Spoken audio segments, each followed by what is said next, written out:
It seems that the valley dwellers are divided into two factions. They call each other the Pirates and the Pioneers. Both camps similarly respect the word of some teacher, but seem to differ in its interpretation. The Pirates are more aggressive, while the Pioneers more isolationist.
Freeze, Drifter! So, we meet again? Though I bet you don't remember who dragged you out of the water. My name is Olga, by the way. Was it you fighting the Master of the Forest? Awesome. Our hunters had been staying away from him for years. Damn it. Sorry, teacher. The locks all rusted up. Your friend Alyosha is already at the dam. He said your colonel won't wait, so you don't have much time. Sorry, I can't take you there. At today's council session, the pirates moved to attack your train, but they had no right to even call one without me present. As usual, I need to go and sort this out. But I have a few minutes to give you some directions.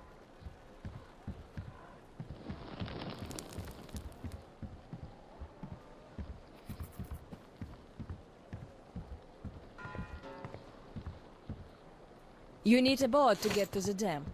And our pirates keep all the boats at their swamp camp. They are not the sharing kind, but that's no reason to attack. Nobody wants bloodshed, so just stay out of their sight. Take the road to the barricade.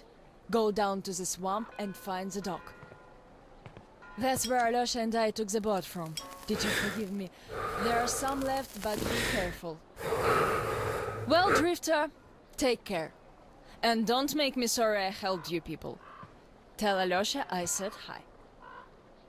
I'll stay a bit longer to tend to the grave of the teacher.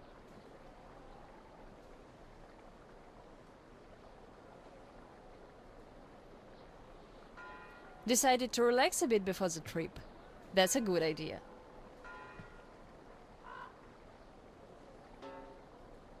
And I'm stuck in thought here.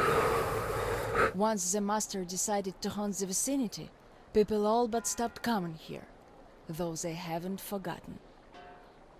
The teacher raised us all, taught us how to survive in the forest.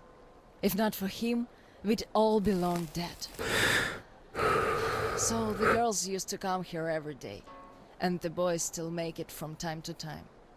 Even Roman does visit, though it was because of him that the teacher left back then.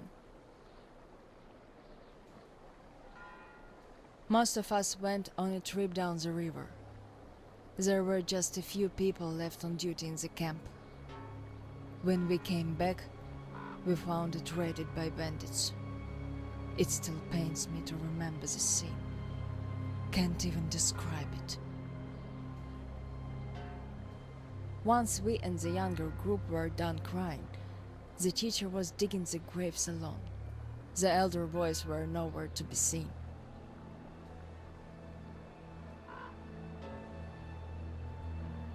We helped the teacher with burying ours.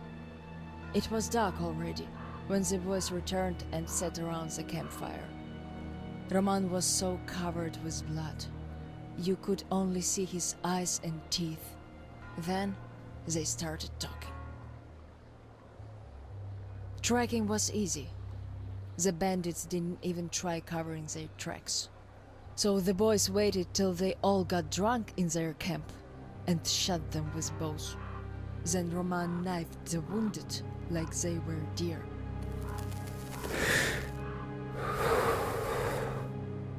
The teacher just sat there listening. I can still see his chin tremble. And he didn't say anything. Anything at all. They understood what he meant anyway.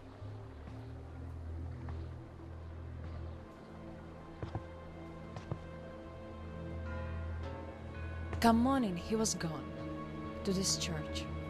At first he wouldn't speak to anyone, but us girls kept checking up on him, just to bring him some berries, or ask for advice, and gradually he started speaking to us. Still he was like a different man, so distant.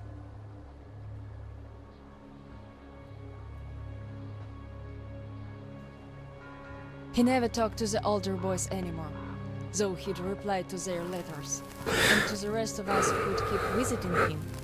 He would always say we had to become their conscience, keep them from becoming monsters. But how do you do that?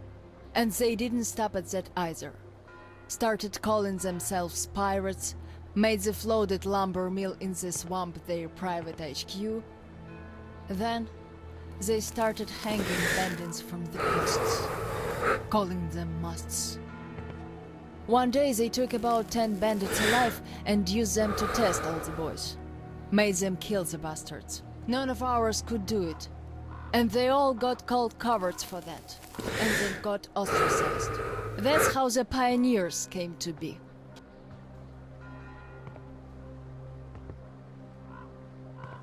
Of course, they all calmed down by now. They are talking to each other at least. But back then, only Luda and I could speak for the teacher at the council meetings.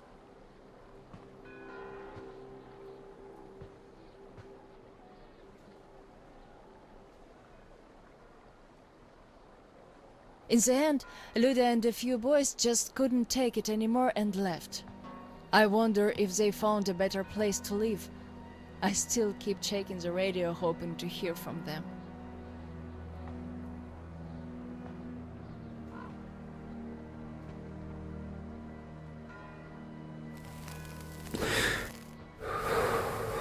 The teacher hoped too, but that hope didn't last long. They left in July, and in September he shot himself. That seemed to get through to Roman. He got calmer. Some of the elder guys went over to the pioneers. After all, the important thing is that we stay together. So now I have an important voice at the council. 'Cause I can kick ass if they don't listen. And not just because they're not supposed to hurt girls. A fair fight is a fair fight. Thing is, the only one I lost to in a fair fight was Roman. And even then, I gave him a blue eye he had to wear for a week. That earned his respect. The one I had the most trouble with was the Admiral. He was Roman's right-hand man. Wouldn't leave the lumber mill no matter what. Kept saying we must defend it, if we don't want the mutants to eat the whole valley. But the radiation levels kept climbing there. Roman checked it with the counter himself. So at one council meeting, Roman and our instructors had everyone vote against the Admiral, and the pirates went on to build a new fort near the shore, where it's still okay to stay. The Admiral would have none of that, so he and his most hardcore flunkies stayed at the mill. I never heard from them again. Radiation's not to be played with. The teacher didn't warn us all for nothing. So now, without the Admiral, there is nobody who'd dare give me any trouble in the council. I'll put a leash on them tonight, all right. Don't you worry. I just need some time to gather my thoughts. I don't like politics, really. You could listen to the teacher's diary if you like. He kept recording it, as if he knew. Yes, I must have heard it 100 times already and still... we let him down. We really did.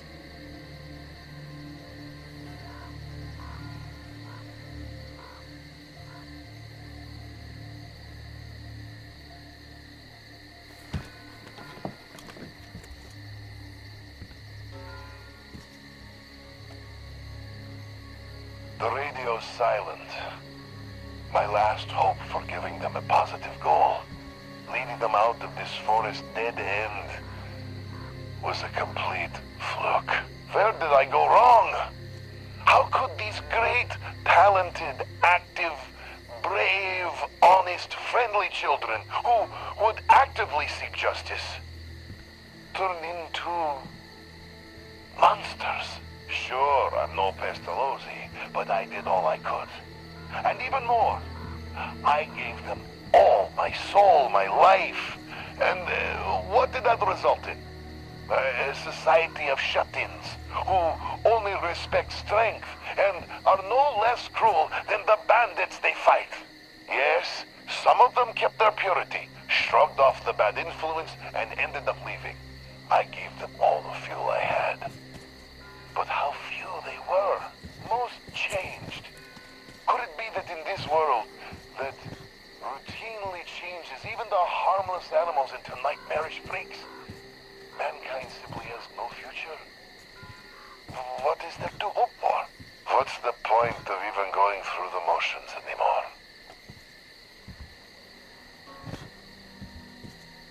Well, at tonight's council session, I'm going to remind them all what the teacher thought in the end. I'll give them a piece of my mind. Did the teacher save us all so that we could just attack people? Defending ourselves is one thing, but attacking, they can't deny that, and we'll have to stand down. Those pirates. Oh, boys.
right there! Yeah, the bastard wants a boat! Take him down! We count to 5!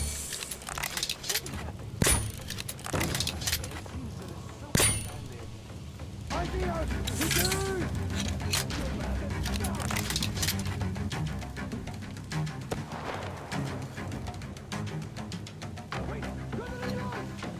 I got him banged down, guys! Guys, he's down there!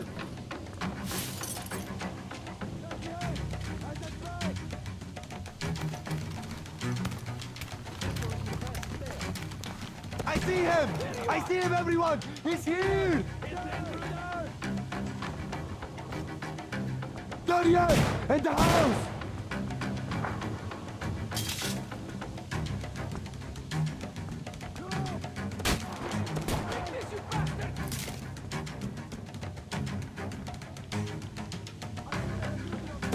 Eat that one, Drifter!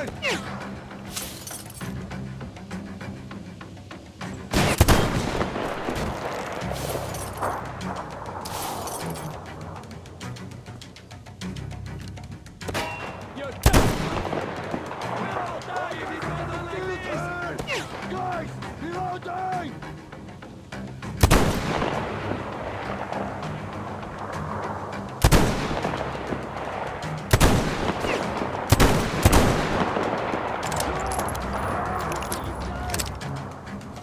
I see the Drifter! There! That shack over there!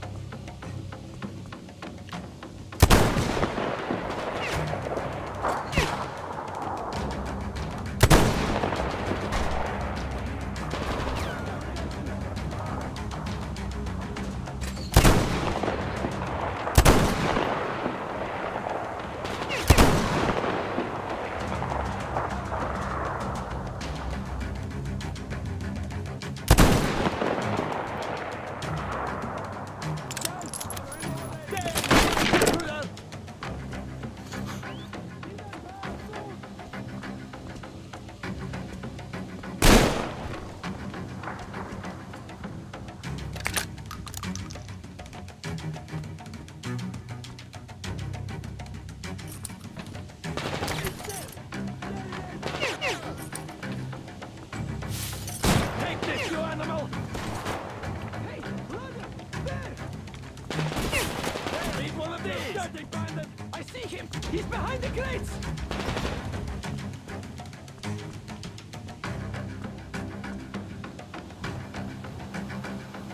There, eat one of these! There! Near the barrels!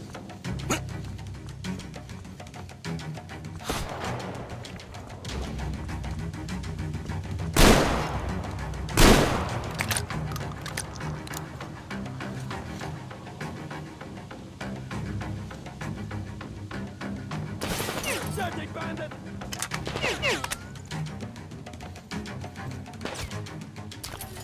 There, eat one of these!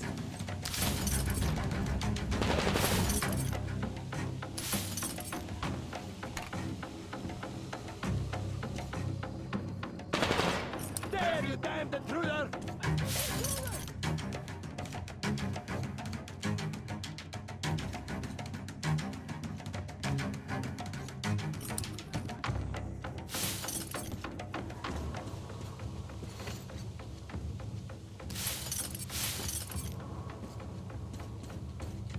I see him! He's behind the crates! I'll find him. There he is! Afraid of.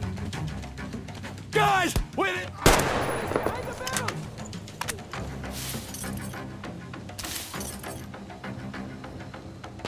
Take this, intruder! Guys! In the back!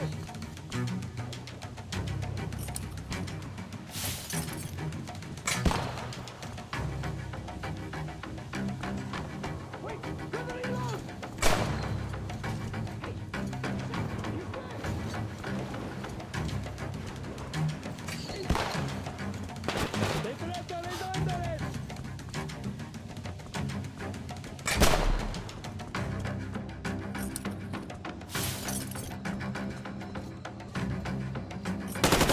Intruder!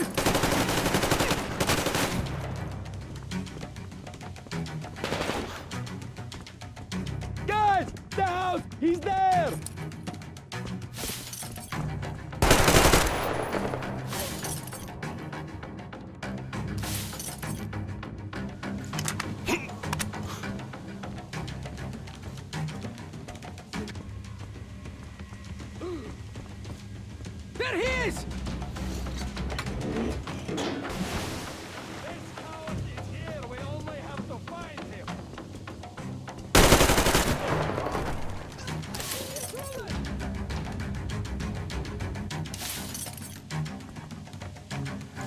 It's the intruder!